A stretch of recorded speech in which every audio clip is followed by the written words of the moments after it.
Le choix d'un conjoint. L'Éternel Dieu dit, il n'est pas bon que l'homme soit seul. Je lui ferai une aide semblable à lui. Genèse 2,18. Introduction. Lorsque Dieu créa l'homme, il le fit en deux moitiés. À l'exception des quelques-uns qui ont reçu le don de rester célibataires, chacun devrait se marier. La plupart des enseignants de la Bible croient que lorsqu'un enfant de Dieu choisit un conjoint, il ne fait que s'efforcer de trouver son autre moitié. Le choix d'un conjoint signifie simplement le choix de l'autre moitié que Dieu a créé pour vous, de manière à ce que les deux moitiés deviennent un seul tout. Les frères et sœurs plus âgés devraient guider les plus jeunes dans la recherche de l'autre moitié. Cette recherche vise à constituer un tout.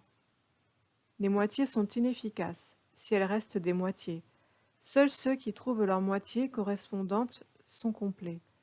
Cependant, assembler deux moitiés au hasard peut provoquer beaucoup de difficultés. Nous croyons que ce que Dieu a joint, l'homme ne peut le séparer. Ainsi donc, les jeunes doivent trouver celui ou celle à qui Dieu les a joints. Le mariage des jeunes frères et sœurs affecte considérablement l'Église.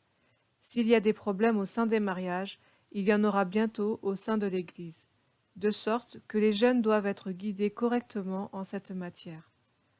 En ce qui concerne le choix de son conjoint, nous espérons que les jeunes frères et sœurs seront ouverts et sans préjugés devant Dieu à ce sujet.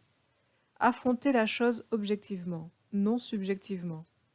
Agir de manière trop subjective échauffe trop aisément le cœur et la tête pour que l'on reste capable de voir clairement ou de voir toute chose. Apprenez à rester calme et objectif. Apportez chaque chose avec soin devant Dieu. Ne vous précipitez pas sur l'impulsion d'une émotion surchauffée.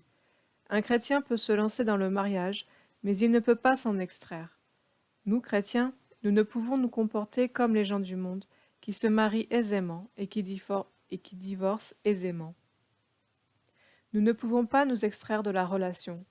Par conséquent, avant de vous lancer dans le mariage, réfléchissez soigneusement. Je vais mentionner quelques conditions essentielles au choix d'un conjoint, passant des aspects extérieurs à ceux qui sont intérieurs. J'agis ainsi dans l'espoir que les jeunes frères et sœurs les considéreront calmement l'un après l'autre devant Dieu. L'attraction naturelle.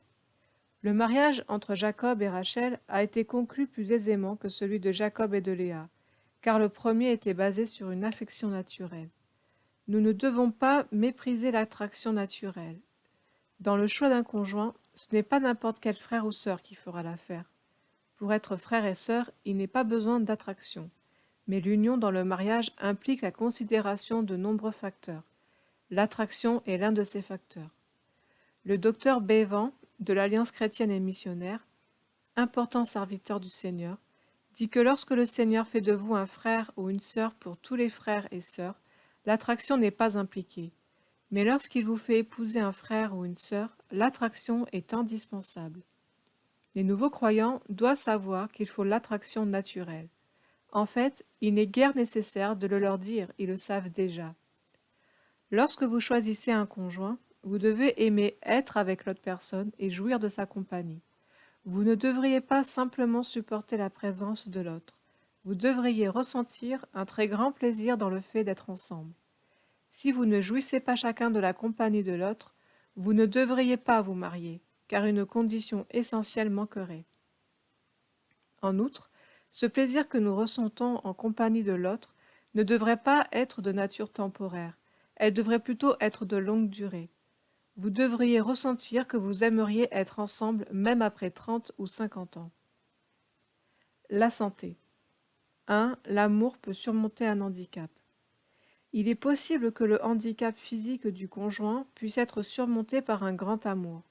En effet, il arrive qu'une personne se marie par un grand désir d'amour de pourvoir au handicap physique de l'autre. Un de nos frères en Angleterre épousa une sœur parce qu'elle était aveugle. Il y a beaucoup d'exemples semblables dans l'histoire de l'Église. Parce que l'amour était grand, il surmonta le handicap physique. 2. La situation ordinaire. Nous devons relever cependant que nous ne pouvons pas nous attendre à trouver un si grand amour chez chacun. De manière générale, un handicap physique tend à mettre en danger le succès d'un mariage. Lorsque l'un des deux est fréquemment malade, l'autre devra beaucoup se sacrifier, ce qui affectera naturellement le succès du mariage. Celui qui a besoin d'aide à cause d'un handicap physique court le risque de devenir soit égoïste, soit excessivement sensible. Une personne égoïste ne peut que prendre mais non donner, ne peut que recevoir mais non offrir. Une personne physiquement faible peut, par pur égoïsme, considérer comme acquis qu'elle doit être aidée. Au fil du temps, cette attitude égoïste devient si évidente que son conjoint finit par se sentir rebuté et par regarder l'autre de haut. Ou, si celui qui reçoit n'est pas égoïste, il peut devenir très sensible. Ceci est également un grand problème. Parce qu'il reçoit continuellement de l'aide de son conjoint, celui qui est faible peut en venir à se sentir submergé par la pensée de l'immense sacrifice de son conjoint. Les journées du bénéficiaire d'une telle grâce en deviennent vraiment difficiles. Considérons la position de celui qui sert. Celui-ci peut soit se sacrifier volontairement, soit sentir que la charge devient trop lourde. Lorsque la chair est faible, la patience d'une personne s'épuise à force de donner. La patience humaine n'est pas sans limite. Lorsque la patience s'épuise, les difficultés familiales commencent. Ce n'est pas toujours la patience qui s'épuise. Cependant, on se trouve parfois devant le refus pur et simple de se sacrifier. Pour ces raisons, nous désirons souligner le fait que bien que la santé physique ne soit pas en tant que telle un problème trop important, elle peut devenir une difficulté pour l'avenir de la famille. Bien qu'elle puisse ne pas constituer un problème au moment du mariage, les choses peuvent changer par la suite. Par exemple, je connais un mari qui est sérieusement malade. Sa femme doit travailler à l'extérieur pour pourvoir aux besoins de la famille. Ainsi, elle travaille pendant la journée et prend soin de la maison pendant la nuit. Une telle situation peut se poursuivre pendant une brève période, mais certainement pas trop longtemps. L'épouse peut travailler de cette manière 1 ou 2 mois, mais pas plus. Un tel arrangement ne saurait être prolongé à l'excès. Je crois que l'homme et la femme doivent être en relativement bonne santé pour que le mariage réussisse. Aucun des deux ne devrait être sérieusement malade, sinon la charge pourrait devenir insupportable dans des moments plus difficiles. L'hérédité. Le mariage doit être froidement considéré dans une perspective à long terme. C'est pourquoi l'hérédité doit être prise en compte. On doit tenir compte de la santé de l'individu autant que de celle de ceux qui l'ont engendré. 1. L'effet sur la génération suivante. L'hérédité n'est pas seulement l'affaire des sciences, elle est également considérée dans la Bible. La loi de Dieu est « Car moi, l'Éternel ton Dieu, je suis un Dieu jaloux, qui punit l'iniquité des pères sur les enfants jusqu'à la 3e et à la 4e génération de ceux qui me haïssent, et qui fait miséricorde jusqu'à 1000 générations à ceux qui m'aiment et qui gardent mes commandements. » Exode 20, 5-6. Nombreux sont ceux qui vivent des vies dissipées et sans loi dans leur jeunesse, parce qu'avant eux, leur père ou leur grand-père ont semé du vent. Osée 8, 7. Celui qui sème le vent vit impudiquement. Une telle personne peut être pardonnée, sauvée et recevoir la nouvelle vie. Cependant, bien que qualifiée pour être sauvée, elle peut ne pas convenir au mariage. Le Seigneur pardonne son péché et la sauve, mais il se peut que son enfant ne sera pas sauvé si aisément. Les semences mauvaises peuvent être transmises à la nouvelle génération, mais la nouvelle naissance ne le peut pas. Il est possible de planter la semence du péché, il est impossible de propager la régénération. Il n'arrive que trop souvent que la nouvelle génération tombe plus profondément dans le péché et l'iniquité. Ceci est la cause de beaucoup de chagrin pour les parents. On se demande parfois pourquoi une personne aussi spirituelle peut avoir un enfant aussi terrible. Pourquoi une si bonne sœur a-t-elle une fille aussi débauchée? Il se peut que ce soit parce que la loi du corps passe aux 2e et 3e générations. Ce qui aura été semé dans le vent sera récolté dans la tempête. L'on récolte ce que l'on a semé. Cet ensemencement et cette récolte peuvent amener à l'intérieur de sa propre famille un enfant des plus difficiles, et dans l'Église un pécheur qui trouve difficile de se repentir. Cela crée tout un problème. 2. La miséricorde de Dieu. Cependant, ceux qui ont un problème héréditaire et sont déjà mariés devraient chercher la miséricorde de Dieu. Ils devraient demander d'être délivrés par la main toute-puissante de Dieu. Les conséquences de l'hérédité appartiennent aussi à la main toute-puissante de Dieu. Son commandement est impliqué. Aussi, devrions-nous demander que sa main passe par-dessus et que les conséquences naturelles soient écartées. Le milieu familial. Un proverbe occidental dit « Je l'épouse elle, non sa famille ». Ceci n'est pas strictement exact, car lorsqu'une fille se marie, généralement sa famille l'accompagne. 1. L'influence de la famille. L'influence de la famille varie d'une personne à l'autre. Lorsqu'on envisage de se marier, on devrait accorder son attention au standard moral de la famille de l'autre. Ont-ils de nobles idéaux? Avec quelle rigueur maintiennent-ils une règle? Quelle est l'attitude des hommes envers les femmes, et vice-versa? Lorsqu'on se pose de telles questions, on peut en toute sécurité déduire à quoi ressemblera son futur foyer. Un garçon ou une fille ayant reçu l'éducation de sa famille pendant une vingtaine d'années transférera inconsciemment le mode de vie de sa famille dans son nouveau foyer. Ceci se fera même si l'ancienne famille ne l'aura pas satisfait. Tôt ou tard, les anciens modes de vie ressurgiront. Je n'irai pas jusqu'à dire que ceci arrivera 10 fois sur 10, mais je m'avance à dire que cela surviendra 7 ou 8 fois sur 10. Bien que les usages de l'ancienne famille puissent ne pas apparaître au premier abord, ils s'infiltreront graduellement. C'est pourquoi les jeunes doivent savoir que pour sauvegarder leur mariage, ils doivent prendre garde à ces aspects et les soupeser soigneusement un par un. Vous pouvez vous attendre à ce que le fils ou la fille d'une famille dont le père aura traité ses enfants avec une rigueur excessive ne se montrera sans doute guère affectueux. Mais si la famille est paisible et les parents pleins d'amour, vous verrez que leurs enfants seront généralement doux et d'un commerce agréable avec autrui. L'enfant provenant d'une famille dont le père et la mère sont tous deux sévères sera généralement introverti, parce que pendant 20 années, ses sentiments se seront tournés vers lui-même plutôt que vers son père ou sa mère. Choisir un époux non démonstratif et provenant d'une telle famille est juste, mais on ne saurait certainement pas en attendre un mari chaleureux et expressif. Il en va de même dans le choix d'une épouse. Dans 7 ou 8 cas sur 10, la situation familiale est reproduite dans la seconde génération. 2. La mère. Que celui qui désire épouser une jeune fille regarde sa mère. Ce dicton est plus ou moins exact. Regardez la manière dont sa mère traite son père et vous saurez comment la fille vous traitera. Elle l'aura observé pendant plus de 20 ans et c'est certainement cela qu'elle aura appris.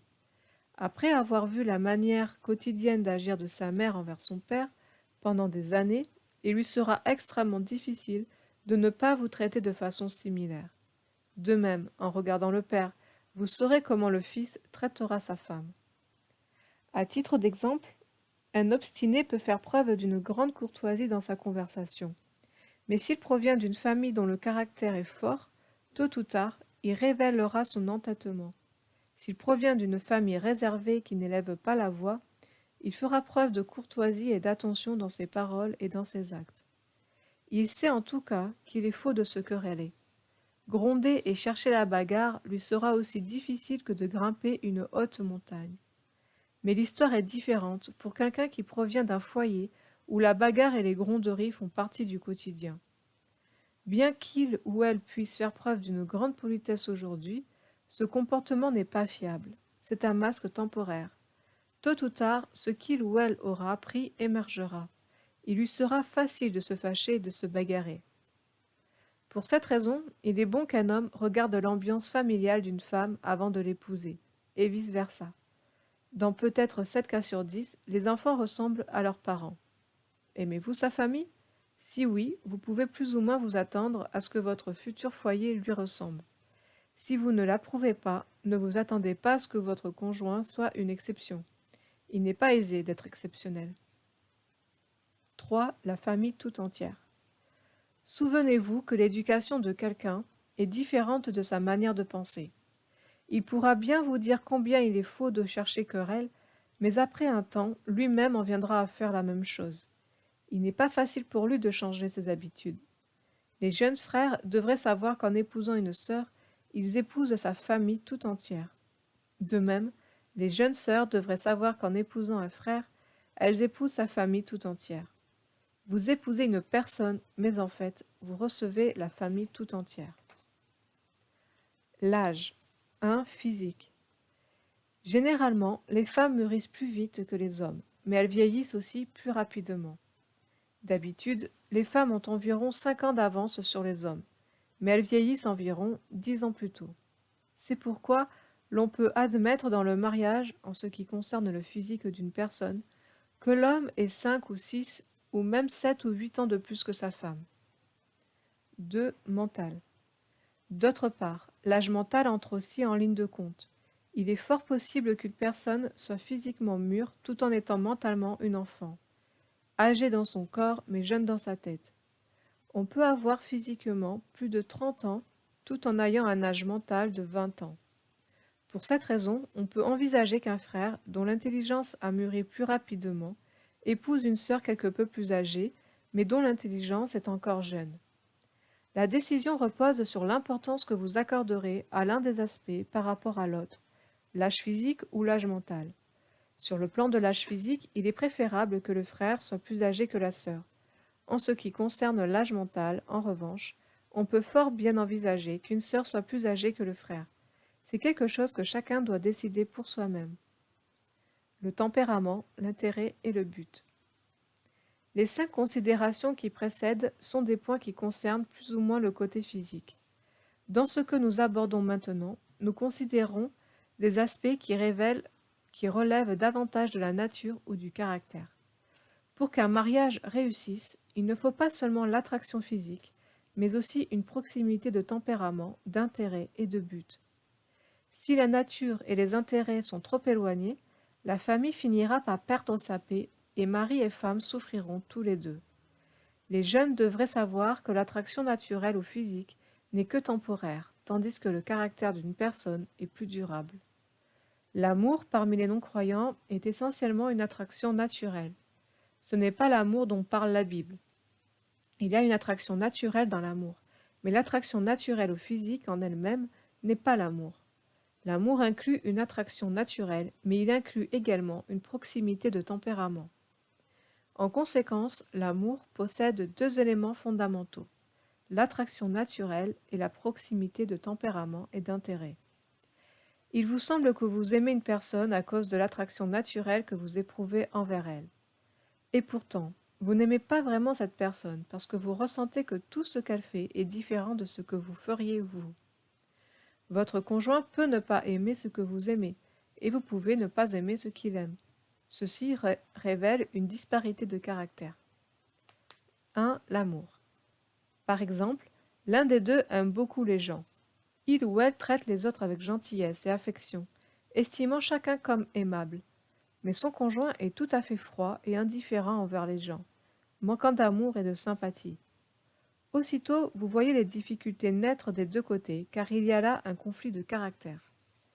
Si vous qui aimez les gens et les traitez avec gentillesse et tendresse, vous êtes marié à quelqu'un qui aime également les gens et les traite gentiment et affectueusement, vous trouverez tous deux un grand intérêt à vous occuper des autres. Vous ressentirez tous les deux combien le mariage est facile. Ce sera comme si vous naviguiez vers l'ouest sur un courant s'écoulant vers l'ouest également. Vous aurez juste à suivre le courant.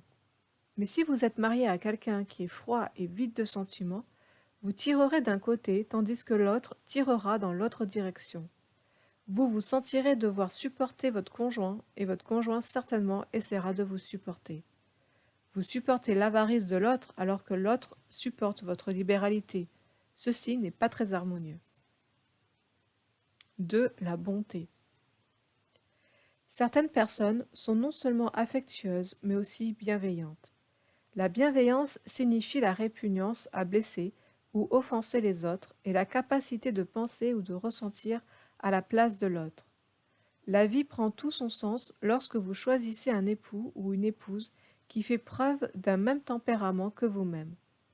Tous deux, vous êtes bienveillants et attentionnés envers les autres, vous réjouissant de respecter les sentiments d'autrui et n'ayant aucun plaisir à les mettre dans l'embarras. C'est de nouveau comme si vous étiez en train de naviguer dans une même direction et que le courant de l'eau vous fait avancer. Mais qu'adviendrait-il si vous épousez une personne de caractère opposé? Votre mariage s'avérerait difficile. Imaginez que vous êtes bon non seulement envers les gens, mais même avec les chiens et les chats, alors que votre conjoint n'aime ni les gens ni les animaux. Le problème qui en résulterait au sein de la famille serait grand. Chacun de vous tirerait dans une direction opposée. 3. La générosité. Une personne très généreuse mettra sur la table tout ce qu'il ou elle possède si un frère ou une sœur arrive dans sa maison. Mais si cette personne se marie avec quelqu'un qui calcule le coût de chaque repas mangé par des amis, la vie à la maison ne sera pas facile. Cette difficulté n'est pas due à une déficience morale, mais bien à un trait de caractère. Certaines personnes, de par leur nature, se sentent blessées lorsqu'elles doivent partager leur nourriture avec d'autres gens. Ils peuvent en venir à cacher intentionnellement ce qui est bon et à mettre sur la table autre chose pour les autres. C'est un problème de caractère, non de sens moral. 4. Direct ou prudent. Certains frères sont directs dans leur relation avec les autres. Ils aiment la franchise. Certaines sœurs sont prudentes de par leur nature. Elles aiment que les autres soient discrets. Ici aussi, on se trouve devant un conflit de tempérament. Ce n'est pas qu'une manière soit bonne ou l'autre mauvaise. Ce n'est pas du tout une affaire de morale, mais une difficulté de tempérament.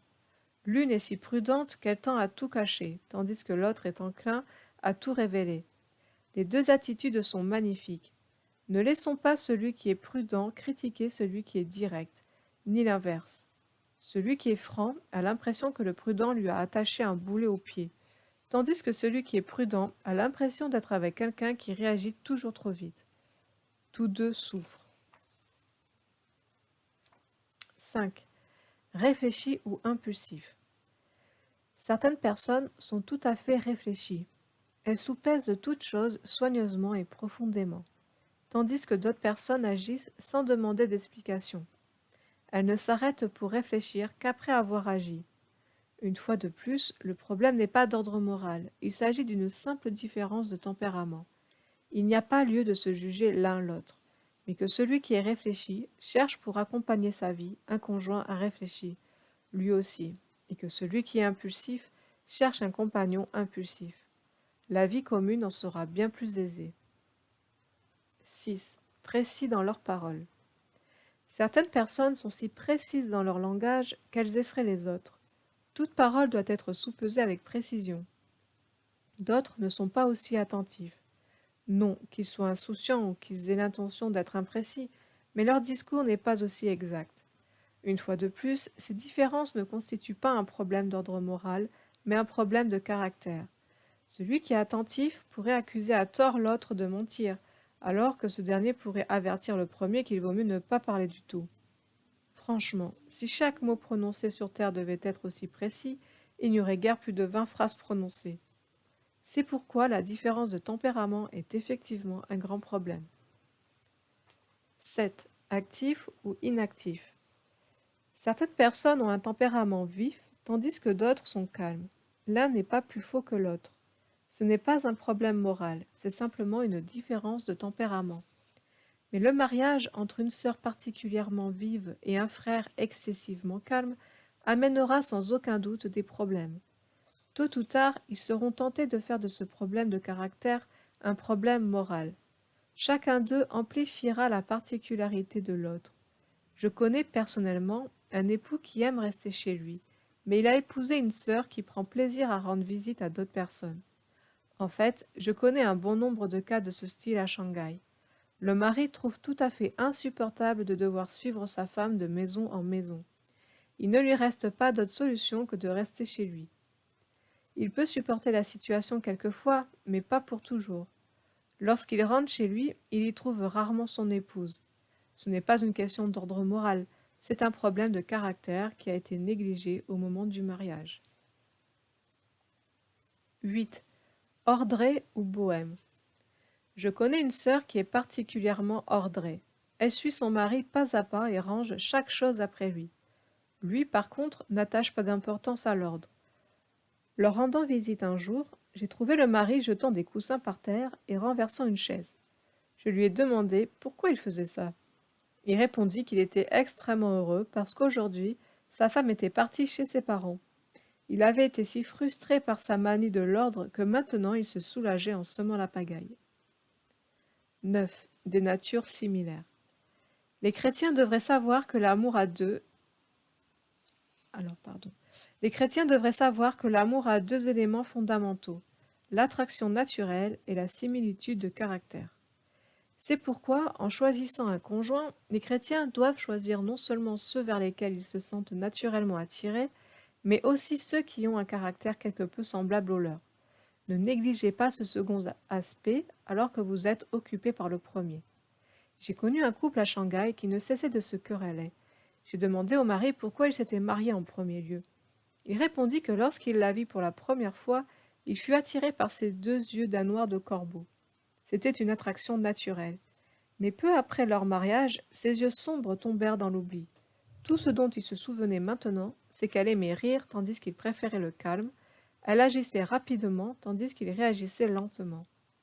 N'oubliez pas qu'un problème de caractère est un problème permanent. Le choix d'un conjoint pour les jeunes frères et sœurs ne doit pas dépendre de la seule attraction naturelle. Il est vrai que l'attraction naturelle est nécessaire, mais il est également vrai que ceci ne suffit pas. Ils doivent tenir compte de la similitude des caractères. L'attraction naturelle disparaît rapidement. Bien qu'elle puisse vous amener au mariage, elle ne peut pas l'entretenir. L'attraction naturelle peut vous amener à faire le premier pas, elle n'aura jamais le pouvoir de maintenir l'harmonie dans le couple. 10. Le paradis ou l'enfer. Il est un dicton qui dit qu'une personne peut avoir deux paradis ou deux enfers. Une famille heureuse est comme le ciel, tandis qu'une famille malheureuse est infernale. Un non-croyant peut avoir deux enfers. Il peut vivre l'enfer durant sa vie, puis descendre en enfer après sa mort. Un chrétien peut également vivre l'enfer aujourd'hui s'il n'y a pas d'harmonie dans sa famille, mais plus tard il montera au ciel. Je me souviens tout spécialement d'un frère dont l'épouse cherchait querelle à tout un chacun. Elle paraissait très spirituelle et priait bien, mais lorsqu'elle sortait de ses gonds, plus personne ne pouvait en faire façon. Elle se disputait souvent avec ses voisins, et son mari devait constamment s'excuser en son nom. Lorsqu'il rentrait chez lui, il lui demandait si elle s'était disputée, afin de pouvoir aller présenter des excuses. En effet, elle se querellait chaque jour. Si seulement il avait épousé une femme calme, si seulement elle avait épousé un homme passionné, leur vie familiale n'aurait pas été l'objet de tels troubles. 11. L'acceptation de l'autre. Nombreux sont ceux qui croient, à tort, pouvoir changer le caractère d'une autre personne. Ceci n'arrive jamais. Le Saint-Esprit lui-même a besoin de beaucoup de temps pour changer le caractère de quelqu'un. Alors vous, comment pourriez-vous mener à bien une pareille tâche ? Même le mariage n'a pas le pouvoir de changer la nature de quelqu'un. Beaucoup de frères et sœurs, conscients de la disparité de leur caractère, entretiennent l'espoir d'un changement. Mais le changement attendu ne vient pas. S'il est un espoir au monde qui est voué au désespoir, c'est certainement celui-ci. Je n'ai encore jamais vu un homme changer sa femme, ni une femme changer son mari. Comme il m'est arrivé de le dire dans le mariage, vous ne trouvez que des biens déjà faits et non des biens à faire. Quel que soit votre conjoint, il est ce qu'il est. C'est pourquoi vous devriez observer avant le mariage le comportement de votre frère ou sœur et voir s'il vous convient. Parce que vous ne pouvez pas vous attendre à faire changer votre conjoint de manière à ce qu'il vous convienne. 12. Avertissement. Pardonnez-moi d'en dire un peu plus. Pendant la dizaine d'années que j'ai travaillé à Shanghai, le quart de mon temps a été utilisé à résoudre des problèmes familiaux. Sur la base de cette expérience, je mets vivement en garde les gens de nature différente contre le désir de s'unir dans le mariage. L'issue n'est heureuse ni pour l'époux, ni pour l'épouse, ni pour leurs enfants. Les enfants d'un tel mariage seront déchirés dans leur loyauté. Ils ne sauront pas de quel côté se placer.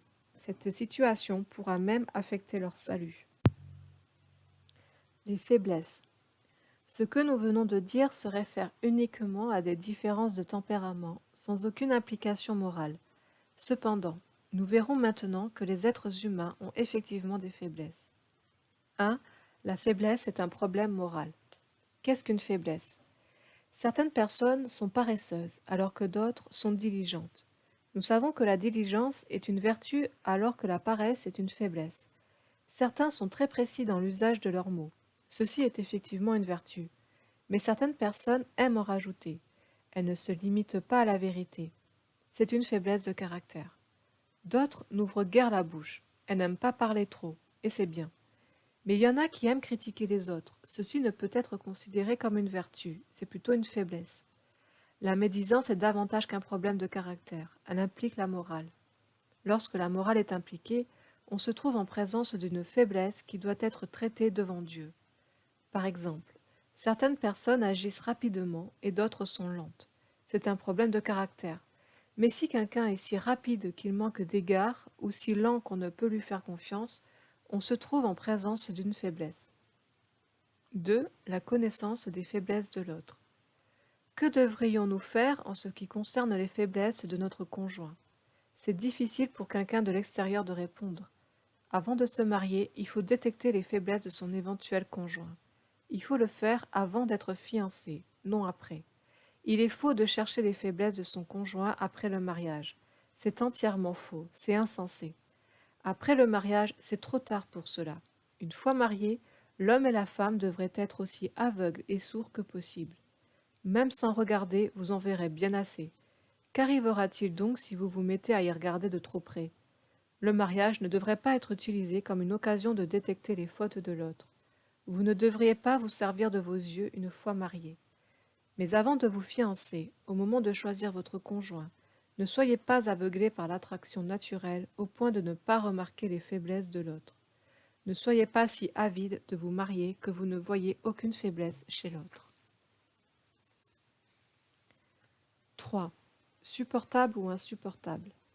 Il y a deux attitudes possibles en face des faiblesses. Elles sont supportables ou elles ne le sont pas.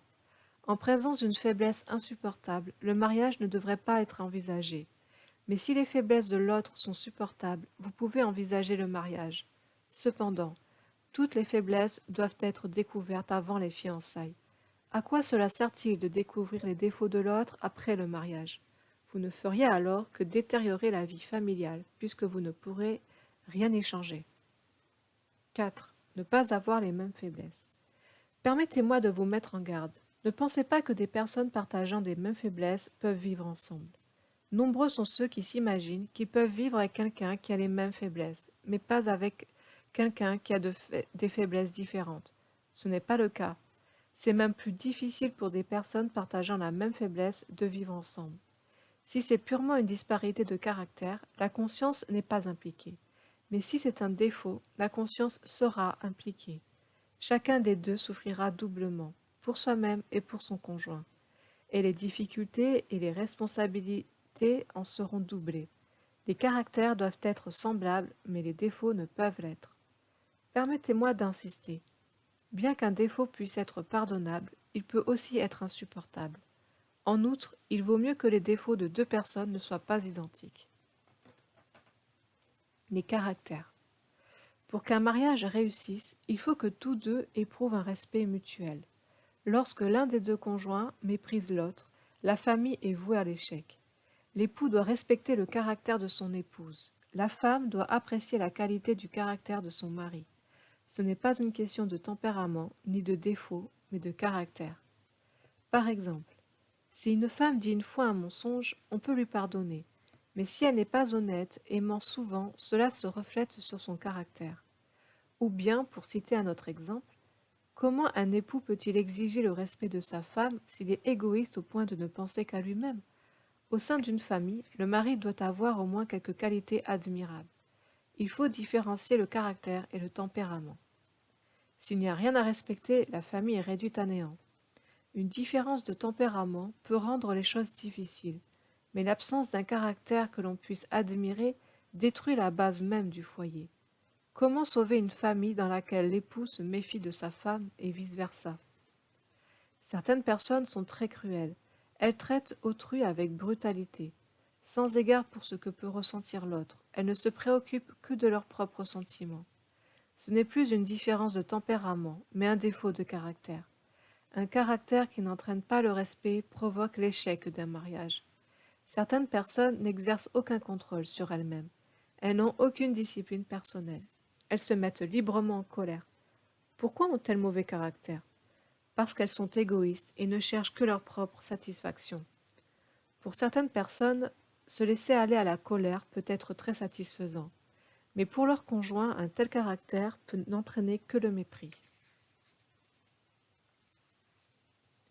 Un époux mesquin, une femme qui tire profit de toute chose, ce sont là des défauts de caractère bien distincts plutôt que des faiblesses. Dans le choix d'un conjoint, il faut s'assurer que l'on peut supporter le caractère de l'autre. Autrement dit, il faut se rendre compte s'il y a respect mutuel avant le mariage, en particulier dans le mariage entre enfants de Dieu. Il est essentiel que le caractère puisse être admiré. Celui qui manque d'un tel caractère n'est pas apte au mariage. Il faut la présence de ce qui est louable aux yeux de Dieu. La convivialité. Un autre aspect à relever dans le domaine de la personnalité est l'aptitude à vivre avec d'autres. Se marier, c'est vivre avec quelqu'un. Certaines personnes sont spéciales et ne peuvent partager paisiblement un même toit avec d'autres. Si un homme a été incapable de vivre avec ses parents, ses frères et sœurs, comment pouvez-vous vous attendre à mener avec lui une heureuse vie conjugale? Ou si une femme a toujours cherché querelle avec autrui, vous pouvez difficilement, en l'épousant, espérer réussir votre vie de famille. La convivialité est donc une condition fondamentale au mariage. Quelqu'un qui n'est pas capable de vivre avec autrui ne pourra pas non plus vivre avec vous. Mépriserait-elle tout un chacun et n'estimerait-elle que vous? Non, vous aussi ferez l'objet de son mépris après le mariage. Prenons l'exemple d'une sœur atteignant l'âge de se marier. Si elle raconte à droite et à gauche combien elle a été maltraitée par son père, sa mère, ses frères et sœurs, et par tout un chacun, vous pouvez être sûr que plus tard, elle se plaindra aussi de vous. Elle n'est pas capable de vivre avec autrui. Il est aisé de vivre avec quelqu'un qui a le sens de la vie en commun. Ceci est une condition importante. La consécration. La première partie de cette leçon concernant le choix d'un conjoint se préoccupait de l'aspect physique. Dans la seconde partie, nous nous sommes penchés sur les problèmes de personnalité ou de caractère. L'aspect psychologique. Maintenant, dans la troisième partie, nous allons considérer l'aspect spirituel. 1. La similitude d'intention. Un chrétien ne doit pas épouser un non-croyant. Pour que le mariage atteigne sa pleine signification, il faut une unité d'intention spirituelle, en plus de l'attraction physique et de la complémentarité de nature. Ceci signifie que tous deux doivent nourrir le désir de servir Dieu. Tous deux doivent être pleinement engagés envers le Seigneur. Tous deux doivent vivre pour Dieu. Ceci est plus important que de posséder un caractère admirable. Bien que ce dernier point ne saurait être négligé, le premier est absolument indispensable. Dans les grandes comme dans les petites choses, tous deux doivent vivre pour le Seigneur. Un tel mariage repose sur un fondement solide, car les deux parties sont liées par un lien étroit devant Dieu. 2. Avoir Christ comme Seigneur. Dans une famille unie dans l'intention, il n'y a pas de conflit quant à qui dirigera et qui obéira. Christ est la tête à qui on doit obéir. Christ est le Seigneur de la maison. Il n'y a plus de raison de vouloir sauver sa face. Beaucoup de couples se disputent, non parce qu'ils se soucient de ce qui est vrai et de ce qui est faux, mais parce qu'ils aiment sauver leur face. S'ils sont tous deux des chrétiens consacrés, ce problème devient non existant. Tous deux aspirent à perdre leur face devant le Seigneur. Tous deux sont capables de confesser leurs fautes. Puisque tous deux désirent ardemment accomplir la volonté de Dieu, chaque chose peut être réglée sur cette base. Les jeunes frères et sœurs devraient savoir qu'ils doivent être entièrement consacrés. Les chances de succès dans leur mariage sont extrêmement élevées si chacune des deux parties sert le Seigneur de tout son cœur. Même s'il y a quelques différences de caractère, même si l'attraction physique s'atténue quelque peu, la famille prospérera sans obstacle. Que les jeunes frères et sœurs se rendent compte qu'il y a des conditions au mariage. Pour simplifier, on peut classer ces conditions en 3 catégories: les conditions physiques ou extérieures, les conditions psychologiques et les conditions spirituelles. Chacun de ces 3 aspects doit être placé à la position qui lui convient. Conclusion. Il importe de souligner avec insistance que la seconde génération d'une famille est très liée à la seconde génération de l'Église. Si nous prenons grand soin des familles de la nouvelle génération, nous prenons en même temps soin de l'Église de cette génération.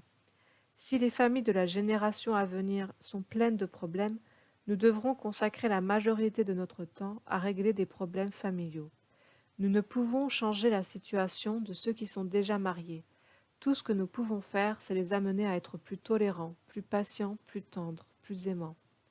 Mais pour ceux qui ne sont pas encore mariés, nous devons faire en sorte qu'ils aient une bonne vie de famille. Lorsque j'étais en Angleterre, j'ai rencontré beaucoup de familles dont les deux conjoints, hommes et femmes, servaient le Seigneur et marchaient ensemble dans la voie de Dieu. C'était vraiment très beau à voir. Un couple suivant Dieu d'un commun accord est merveilleux à voir. Que les frères et sœurs plus âgés aident les plus jeunes à éviter bien des erreurs. Que Dieu bénisse tous les frères et sœurs.